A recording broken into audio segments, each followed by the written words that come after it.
Olá pessoal, tudo bem com vocês? A aula de hoje é de manutenção e montagem de computadores e a gente vai falar um pouquinho sobre os cabos e as conexões SATA. Inicialmente, a gente tem que saber que SATA são três coisas: os cabos SATA, as conexões SATA e o padrão SATA. Cabo SATA é aquele cabo realmente vermelhinho que eu já mostrei para vocês lá na aula de componentes da placa-mãe. A conexão SATA, ela é a ponteirinha do cabo ou o lugar para encaixar o cabo, seja na placa-mãe, seja no HD, em algum dispositivo. O lugar onde se encaixa o cabo é a conexão. E o padrão SATA é a tecnologia que vem nesse cabo, nessa conexão ou nesse dispositivo que utiliza o cabo SATA. Então, primeiro a gente vai falar um pouquinho sobre o padrão SATA e aí depois a gente vai falar um pouco mais sobre os cabos e as conexões, tá? O padrão SATA ele começou a ser desenvolvido oficialmente no ano de 1997, porém ele veio ao mercado somente nos anos 2000. Ele foi uma iniciativa da Intel com aproximadamente mais 70 empresas. E a ideia ela surgiu pela previsão de que novas tecnologias surgiriam e que a tecnologia de transferência de dados que existia até então não suportaria essas novas tecnologias que estariam surgindo. E a solução para essa questão foi feita e foi onde se iniciou a desenvolver o padrão SATA, e ela então não teria custos de produção maiores como consequência. Então eles conseguiram criar uma nova tecnologia sem aumentar o custo de produção da tecnologia que já existia antigamente. Qual que era essa tecnologia então? A tecnologia que existia antes, ela se chamava PATA ou então IDE. A tecnologia pode receber esses dois nomes, tá? O SATA, ela é uma tecnologia para ligar discos rígidos, unidades ópticas. O que é unidade óptica? Aquela de ler CD e DVD que vai no computador e tal, né, que a gente praticamente não usa mais, e outros dispositivos de armazenamento. Como eu falei para vocês, ela veio no mercado no ano 2000 para substituir a tecnologia anterior, que era a chamada PATA ou IDE.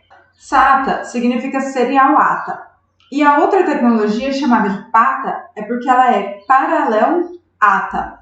Mas ela é mais conhecida no mercado como IDE, tá? Se vocês procurarem para comprar, provavelmente vocês vão encontrar mais facilmente para comprar como cabo IDE.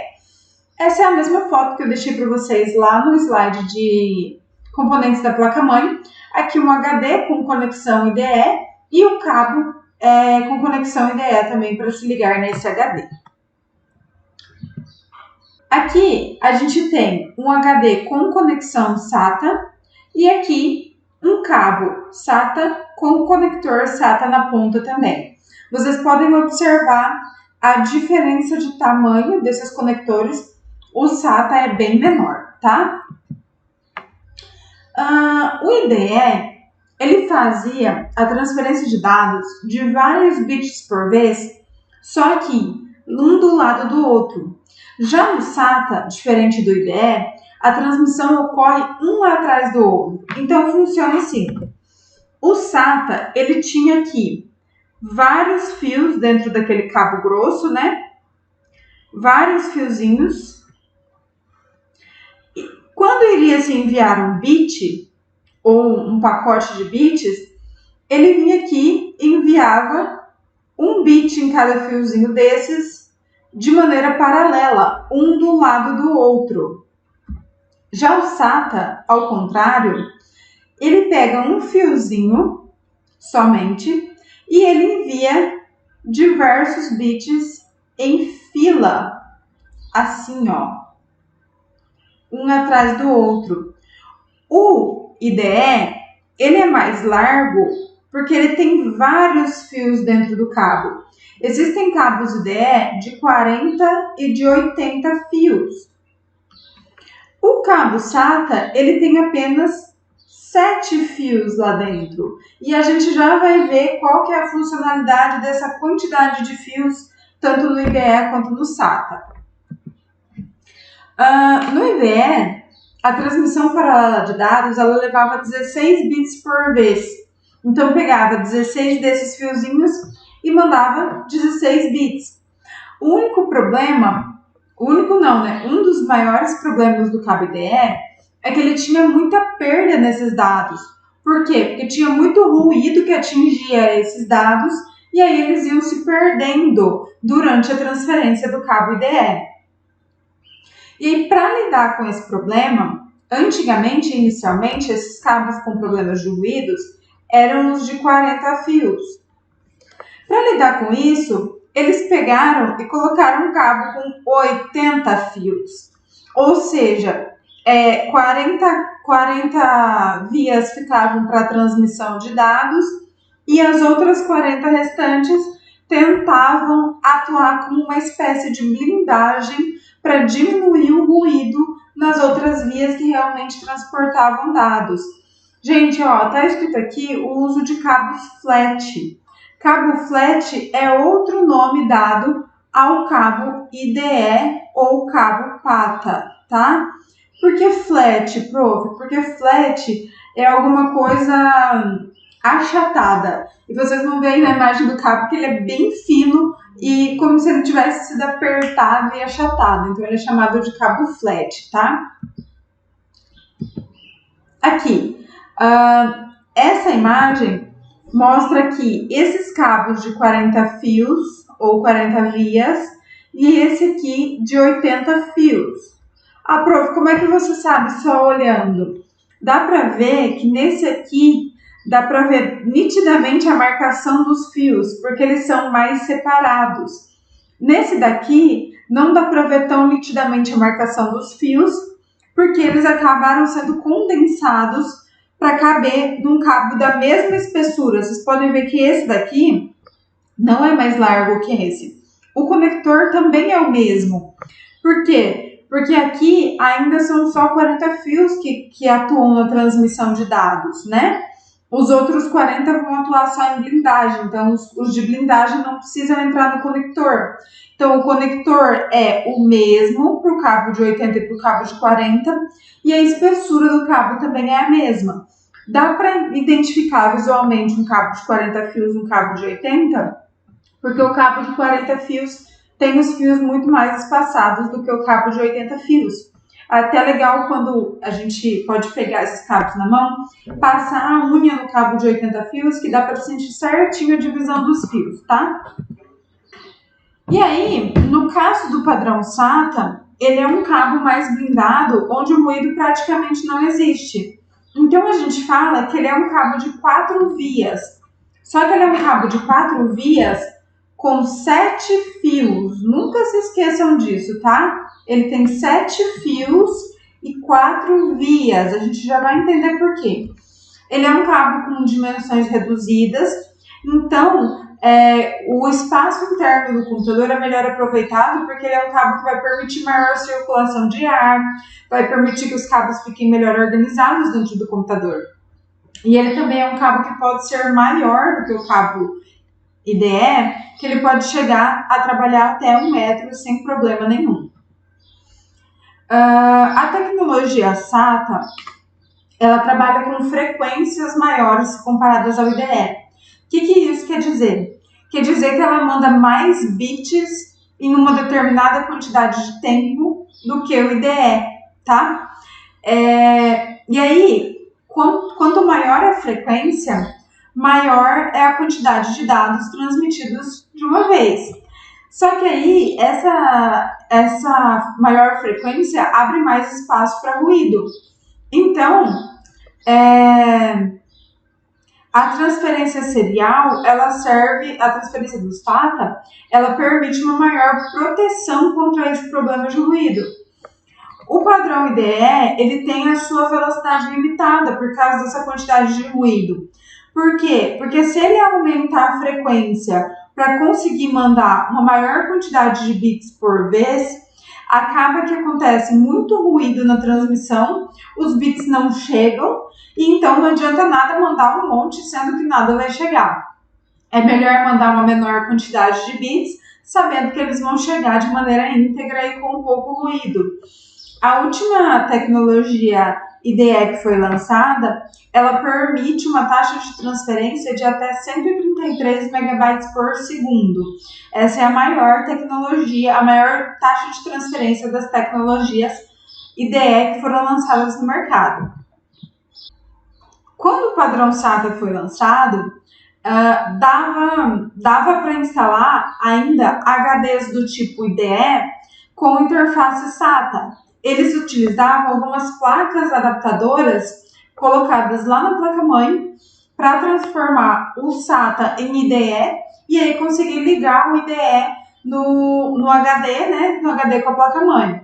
E ainda assim, muitos fabricantes ainda lançaram modelos de placa-mãe com SATA e com IDE. E isso acontece até hoje.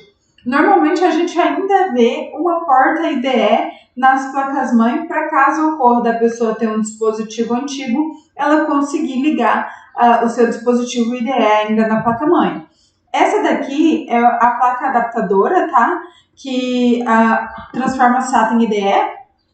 Aí liga-se o conector SATA, essa partezinha aqui na placa-mãe. Essa daqui é a parte que transforma a ligação da fonte de alimentação para a IDE. Então, liga a fonte aqui, a placa-mãe aqui e sai esse conector IDE aqui, pronto para ligar no HD, essa parte aqui. Então, aqui vem placa-mãe, fonte e aqui HD. HD ou unidade óptica, drive de CD, qualquer coisa que se ligue no IDE pode ser ligado nessa porta aqui que foi transferida para a IDE. Uma característica muito importante que o padrão SATA trouxe é uma tecnologia chamada Hot Swap, onde é possível tirar um dispositivo SATA ou ligar outro dispositivo SATA com o computador ligado. Então, se você tiver, por exemplo, 3 HDs no seu computador, e aí você está com um lá com o sistema operacional e os outros 2 com alguns arquivos. E aí você precisa tirar um desses HDs, com exceção do que está o sistema operacional rodando, com o computador ligado.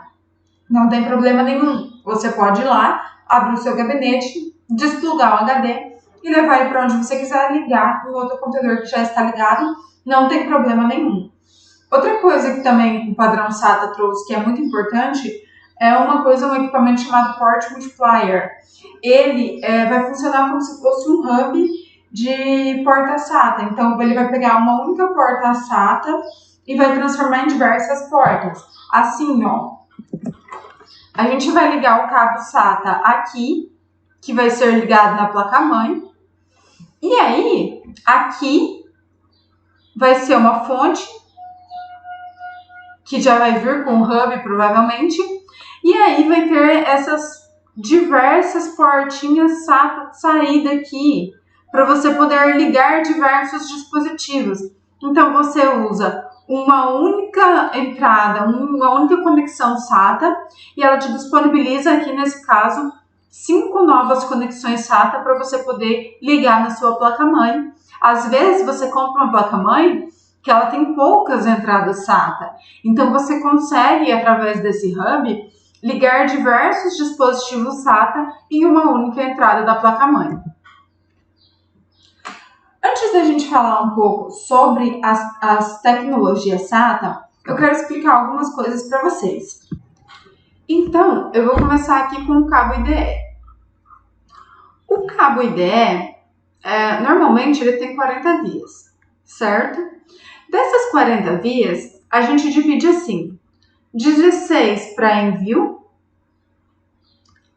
16 para recebimento, 16 com 16 dá 32, 8 para aterramento, certo? Assim eu consigo fechar as 40 vias. Aí, então fica assim: eu tenho 16 vias, não vou dizer 16, tá? Mais 16 e 8 de aterramento. Aqui é a origem, aqui é o destino. Então, quando a origem quer enviar alguma coisa para o destino, vem assim: vem 16 bitzinhos separadinhos, todos de uma vez para ir para o destino. Quando o destino quer enviar alguma coisa para a origem, vem aqui: 16 bitzinhos separadinhos para ir para a origem, e esses outros 8 fios aqui ficam intercalados entre esses para fazer o aterramento. Eles vêm todos um do lado do outro. Tá, é assim que funciona. Quando é o de 80 vias, a gente tem ainda assim 16 para envio, 16 para recebimento e 48 de terra.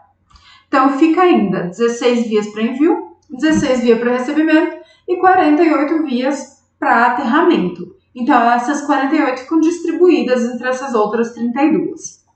Beleza. Tá. O padrão SATA, ele funciona diferente. O padrão SATA, ele tem 7 vias. Sempre. Então, ele tem 2 para envio, 2 para recebimento e 3 para terra. Só que essas 2 de envio e 2 de recebimento, elas fazem a mesma coisa. Ele funciona assim. Ele tem 1, 2, 3, 4, 5, 6, 7. Ele tem uma que chama A+, aí tem uma terra, A-, terra, B+, terra, B-. É assim que é dividido um cabo SATA. As vias A, elas são para envio. As vias B são para recebimento. Isso aqui no cabo SATA, tá? Então, aqui eu tenho a origem, aqui eu tenho o destino. Quando a origem quer enviar alguma coisa para o destino, ela pega os bitzinhos dela lá e envia.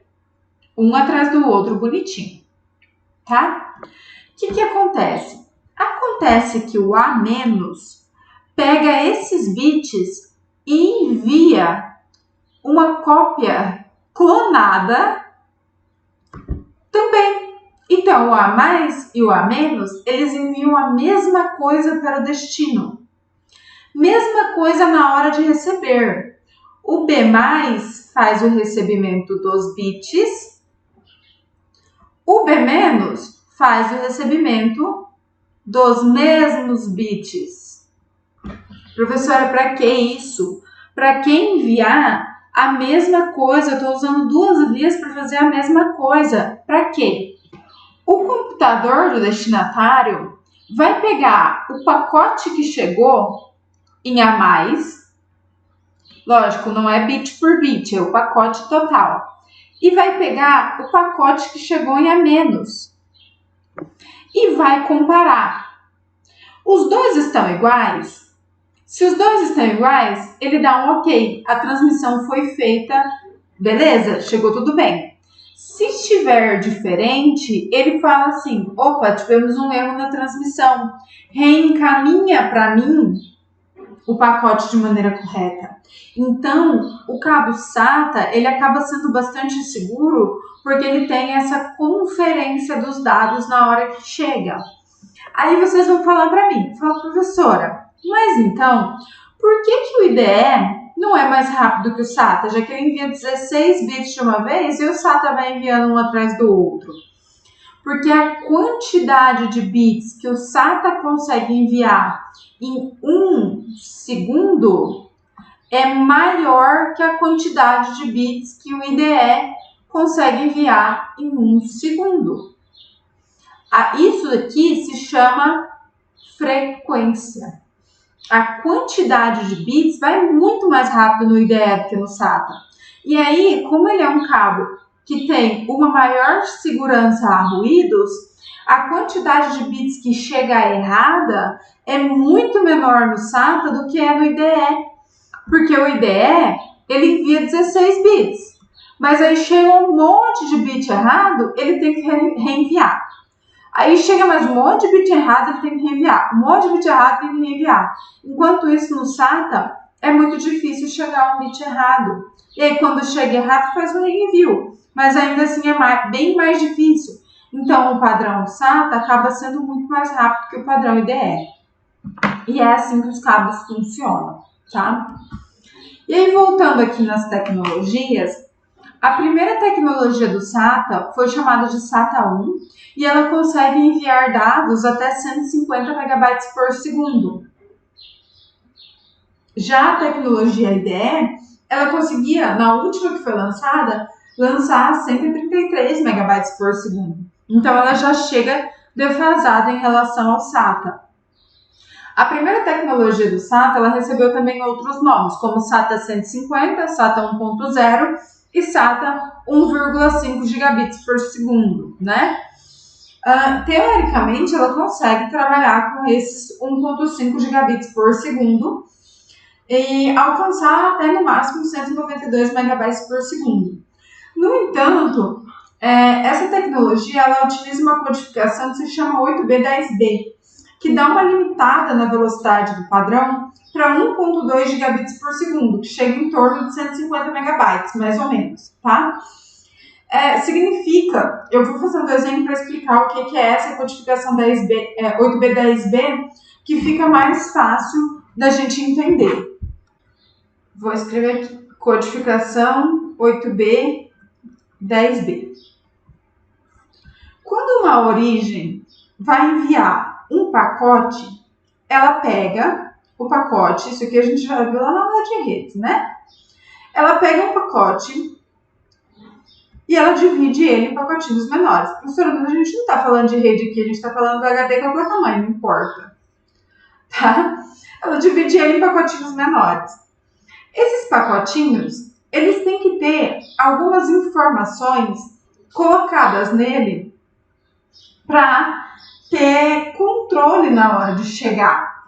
Aí, ele pega um pacotinho menor de 10 bits, de 10 bytes no caso, né? E ele vai colocar aqui 1, 2, 3, 4. Aqui eu tenho 10 quadradinhos. Ele vai pegar 2 desses quadradinhos e vai utilizar para informações de controle. Que informações são essas? Normalmente, em um pacotinho menor, vai o número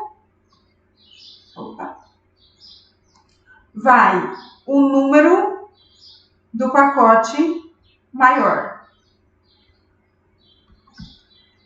No outro, vai o número de sequência do pacotinho.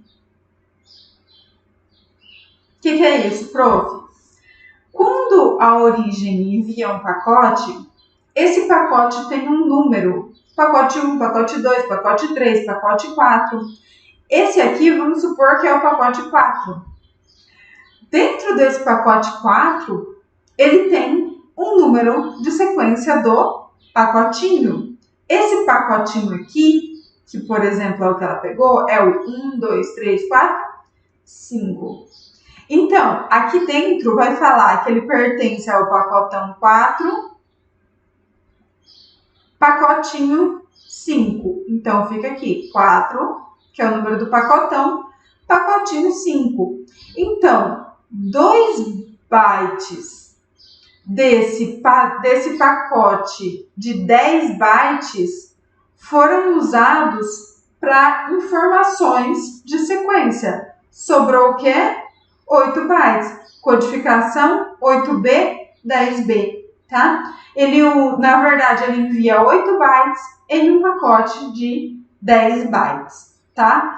8 bytes de dados, 2 bytes de informações. E ele precisa disso, porque lembra que eu falei que vai enviando um monte de pacotinhos, né? Da origem até o destino?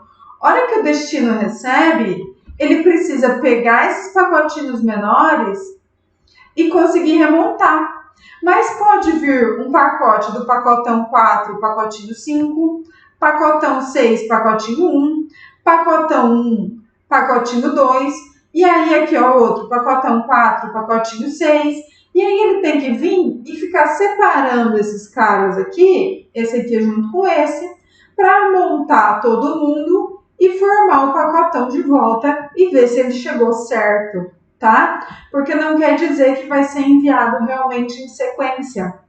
Essa sequência de envio, ela pode vir bagunçada. Então, o destino, ele vai precisar remontar isso aqui. Por isso, precisa dessas informações aqui para o destino poder conseguir remontar os pacotes e ver se eles chegaram de maneira correta. Então, a frequência do SATA 1, ela consegue chegar a 1.5 GHz de dados. Depois do SATA 1, veio a tecnologia SATA 2, que foi também chamada de tecnologia SATA 3 gigabits por segundo, ou SATA 2.0, ou SATA 300. Por que SATA 300? Porque a velocidade de transmissão dela é de até 300 megabytes por segundo, dobrando a velocidade do SATA 1. Ela também utiliza 8B10B e a velocidade chega até, do clock da frequência, chega até 3 GHz. Então, ela dobra a velocidade do SATA 1. Muitos HDs antigos, eles vinham com um jumperzinho para a gente poder limitar a velocidade do HD a 150 megabytes por segundo. Porque, por exemplo, eu comprava um HD com tecnologia SATA 2, mas a minha placa-mãe, ela não tinha tecnologia SATA 2, ela só tinha tecnologia SATA 1. Então, dava para limitar o HD a trabalhar 150 megabytes por segundo para a placa-mãe poder se adaptar ao HD e não precisar fazer a troca do HD ou da placa-mãe. Só que aí teve um problema muito sério na versão SATA 2, porque a entidade que controla o padrão SATA, atualmente ela se chama SATA.io. Só que antigamente ela se chamava SATA.ii. Eles colocavam um selinho lá no HD escrito SATA.ii, que queria dizer a reguladora do padrão SATA tinha aprovado, de certa forma, aquele HD.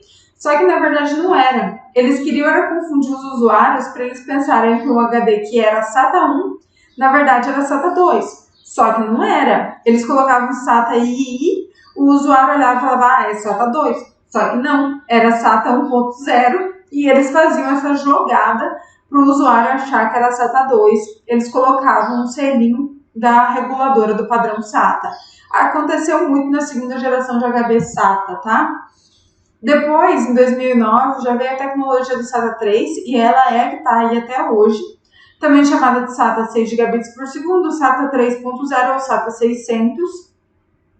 A taxa de transferência dela chega até 600 megabytes por segundo e ela utiliza algumas novas tecnologias do padrão SATA, incluindo a tecnologia MCQ, que eu vou explicar um pouquinho mais para frente o que ela significa. Essa tecnologia passou a ser obrigatória no padrão SATA 3 e ela foi criada especialmente para trabalhar em unidades de SSD, que são mais rápidas que o HD normal, né? A frequência dela é de 6 GHz e ela também faz uso da codificação 8B10B. Quando você utiliza HDs normais no seu computador, raramente você vai utilizar toda a potência de um padrão SATA 3. Mas nos SSD você já faz uso de toda a potência de SATA 3. Então, no HD talvez ela não seja tão importante, mas no SSD ela já é bem legal de ser utilizada. Tem algumas tecnologias que são relacionadas ao padrão SATA. A primeira delas é o MCQ, que foi obrigatória no SATA 3, né? Ela também é obrigatória no SATA 2, mas ela ficou um pouco melhor no SATA 3. No SATA 1 ela ainda era opcional. E ela obriga o HD a organizar a gravação e a leitura em uma ordem que as cabeças que ficam lá dentro do HD, elas se movimentem o mínimo possível, aumentando assim a vida útil do dispositivo do HD. Porque o HD tem vários discos lá dentro e tem uma cabeça que fica lá fazendo a leitura e a escrita. Se essa cabeça se movimentar muito para ir em diversos lugares do HD, provavelmente esse HD vai ter uma vida útil e vai quebrar mais rápido. Então, essa tecnologia do SATA, que é a MCQ, ela organiza essas solicitações para que essa cabeça de leitura e escrita ela se movimente o mínimo possível ali dentro do HD para que aumente a vida útil do dispositivo. Outra tecnologia é a Link Power Management. Ela vai permitir que o HD utilize menos energia elétrica. Então, o SATA que tem essa tecnologia, ele vai diminuir o consumo de energia do HD, porque ele coloca o HD em 3 estágios. O estágio ativo, o parcialmente ativo e o inativo. Eu não sei se vocês já repararam que às vezes no notebook, principalmente em alguns mais antigos, quando você fica um tempo sem usar, ele para de fazer barulho, e quando você volta a usar, dá para ouvir o HD girando, porque aí ele está saindo de inativo para ativo ou até parcialmente ativo. Outra tecnologia é o Storage Spin Up, que ele vai conseguir ativar ou desativar HDs que trabalham em conjunto sem interferir no funcionamento de outros HDs. Se você tem 3 ou 4 HDs trabalhando em conjunto, por exemplo, nos RAIDs, que eu falei para vocês no ano passado, você consegue desativar um HD sem atrapalhar o funcionamento dos outros. E tem também a Hot Plug, que ela vai permitir conectar um HD novo com um sistema operacional em funcionamento, sem você ter que desligar o computador, conectar o HD e depois ligar de novo. Você consegue ligar e desligar o HD como se ele fosse um pendrive. Agora a gente vai falar um pouco mais sobre realmente os cabos dos conectores SATA. Então, a grande vantagem dele em relação ao PATA é que ele é menor e ele ocupa muito menos espaço dentro de um computador. E aí ele tem também um encaixe que ele só encaixa de um determinado jeito. O encaixe do cabo SATA, ele vem em L, ele é bem assim. E aí, o lugar de encaixar também é em L, é assim. Se você tentar colocar virado, ele não vai encaixar. Você precisa colocar o lugar da pontinha na pontinha para ele poder encaixar bem certinho. Se você tentar colocar um cabo SATA virado, ele não vai encaixar. E ele também tem o conector SATA, né, que vem da fonte de alimentação para conectar no HD, que é diferente do conector que vem da fonte de alimentação para alimentar uma fonte IDE. Ele também tem essa característica de não conseguir ligar virado no HD. Então, a gente pode ver aqui, ó, que tem no HD a conexão SATA, bem em L aqui. O conector vai ter que ligar em L também. Aqui o conector da energia, também em L, ele é maior, né, do que o conector para transferência de dados do cabo, mas eles são em L, então precisa ligar certinho para que ele consiga encaixar. Se você tentar encaixar o cabo virado, ele não encaixa. Então, ele encaixado no HD fica assim. Esse aqui da esquerda é o da energia e esse aqui da direita é o da transferência de dados. Aqui na placa-mãe, né, a ligação para você colocar o cabo SATA, também em L. Ó, se você colocar virado, ele não encaixa. Então, você liga inicialmente o cabo na placa-mãe e depois você liga ele no HD. Então, como eu falei para vocês, o cabo SATA ele é formado por 7 vias: terra, envio de dados, envio repetido de dados, terra, recepção de dados, recepção repetida de dados e outro cabo terra. Então, os com símbolo negativo vão ser os envios, as réplicas invertidas, né, que vão ser enviados os dados replicados para proteção contra interferência, e os positivos, eles vão ser os dados normais que são enviados para realmente enviar os dados normal, tá? E os demais servem para aterramento. E aí o que a gente pode perceber na tecnologia SATA é que ela se chama Full Duplex. O que é isso, prof? O que é Full Duplex? Full Duplex é que ela envia e recebe dados ao mesmo tempo. A gente tem 3 tipos de tecnologia. A Simplex, a Half Duplex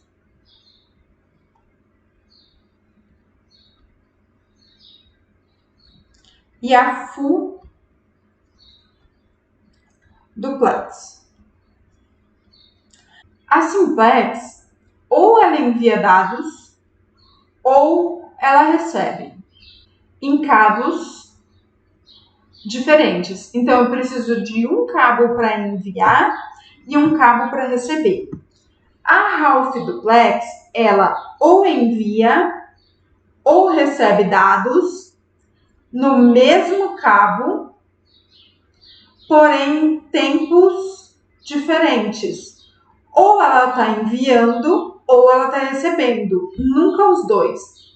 A Full Duplex, ela envia e recebe em cabos iguais e em tempos iguais. Isso quer dizer o quê? Que tem via para enviar e via para receber.